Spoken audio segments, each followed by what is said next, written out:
Un rebondissement de taille dans l'affaire Karine Esquivillon. Le mari de cette femme de 54 ans, disparu depuis le 27 mars dernier en Vendée, a été placé ce matin en garde à vue. Michel Pial avait signalé la disparition de son épouse début avril, avant de faire le tour des médias pour dire sa conviction que Karine était partie volontairement. Oui, mais voilà, cette version des faits est contredite par d'autres proches de la mère de famille, Charles Guyard. Et dans le même temps, vous êtes sur place, le domicile de la famille devant lequel vous vous trouvez a été perquisitionné.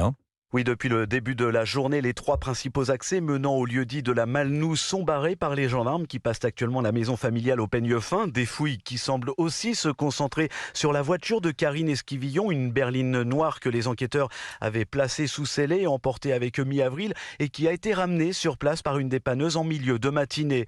Le 27 mars dernier, Karine Esquivillon, 54 ans, s'est totalement volatilisée et son ex-mari a toujours évoqué la piste d'un départ volontaire, une hypothèse qui laisse néanmoins sceptique les proches et la famille de Karine, mère de 5 enfants, dont 2 avec Michel Pial. Dans un premier temps, une enquête pour disparition inquiétante avait été ouverte, mais lorsque le téléphone portable de la quinquagénaire a été découvert à quelques kilomètres d'ici, encore allumé, mais sans sa carte SIM le 9 avril, le parquet de La Roche-sur-Yon, en charge du dossier, a changé de braquet en ouvrant cette fois une information judiciaire contre X pour enlèvement et séquestration 8 jours plus tard. Un motif qui pourrait donc évoluer dans les prochaines heures, même si à ce stade, aucune mise en examen n'a encore été prononcée à l'encontre de qui que ce soit. Charles Guyard, correspondant d'Europe 1 à Nantes.